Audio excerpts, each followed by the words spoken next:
Today we're going to be talking about user data tables or UDTs, a configurable feature available in Smartech.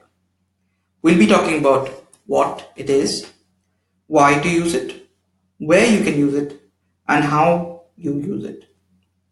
I'll straight off move into what. A UDT, akin to a list on Smartech, is where you store characteristics of your contacts to target and personalize your communications. How is it different from a list, you may ask? A list uploaded on Smartech gets stored on the panel contact master. So as you upload details of a user on multiple lists, their characteristics or attributes, as we call them, get overridden with the latest upload. A user data table, however, exists as separate tables altogether and does not override on the panel contact master. In essence, no matter if you upload separate attribute values for a user on separate user data tables or UDTs, they do not get overwritten and remain as separate entities available for your campaigns. Great. Now we move on to the why. The advantage of user data tables is, as I've mentioned, the first one is attributes do not get overwritten. So you may have separate attribute values on separate UDTs available for your campaigns. You do not need to create global attributes for you to be uploading data on user data tables. Multi-contactability. No matter what a contact has as their email or SMS or mobile contact handles on the panel contact master, you may go ahead and add any other contact handle, email or mobile on the UDT, and Smartech will pick that up and communicate to that contact handle itself. A panel has both list and data table once configured. So you can use either lists as well as data tables. An optimized and performance-oriented approach that has been developed for user data tables. We move on to where. A user data table, which is essentially a targeting tool or targeting and personalization tool, can be used in both broadcasts and journeys. Under broadcasts, you can use data tables or user data tables in emails, SMS, and APN campaigns. In journeys, they can be utilized in dataset journeys. Without further, I've spoken about why. I'll straight off go into the panel and show you how you're supposed to use it.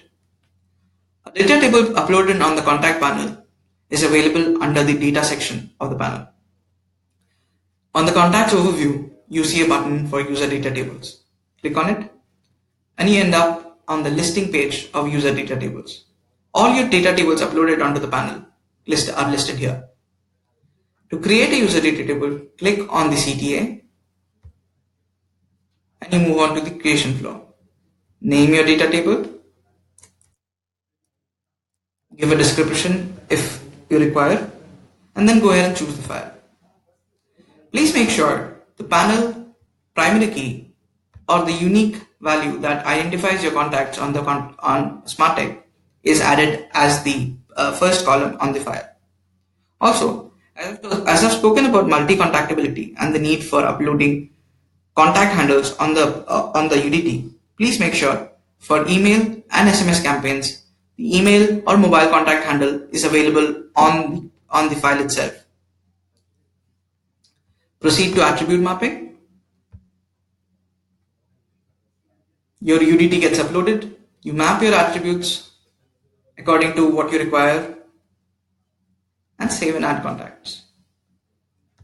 The users, if they were not already available on the panel on the contact master, get added and are available as a UDT, a separate UDT altogether. Great.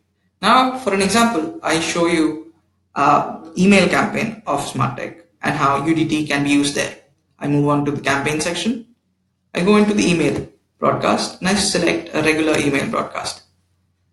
As I've spoken about UDT being a targeting and personalizing tool, the only change that you have to do while you're creating a regular email campaign or any other regular broadcast campaign using UDT comes in the audience section. So as you would create your message headers with a normal list, you go ahead and do that. Create your message content and add UDT in the audience or contact section. Select on UDT click on UDT, select your UDT file and proceed. Also, testing on a broadcast campaign via UDT is handled separately and differently and efficiently rather. You can go ahead and upload a test list or a list of users, test list of users on whom you want to run the test campaign on. But please make sure these users are already part of the contact master. Upload your list on this section of test. Upload the test file. The test file has a limit of 100, a max of 100 users. Click on it and upload. You'll be able to run the test campaign right from the contacts section. Click on test and your test campaign is executed. And that's it. That's the only change UDT brings. A huge feature enabling you to personalize and target your campaigns in an enhanced manner with slight change for you. Just a slight change of selecting UDT as a contact on the campaign creation. And that's it. Now we move on to the reports. As you understand, reports for a UDT campaign would be slightly different from the reports that is available for a list campaign, for example, as the underlying data source is different here. For a list, the underlying data source is the contact master. So once I select my custom detail report and or report scheduler, I have to choose the contact type or the user type. Does he belong to a list or is he a part of the UDT? Summary report do not change and will be available on for you on click. However, for custom detail, just select user data tables and the campaign that you want to be receiving reports for, and that's it.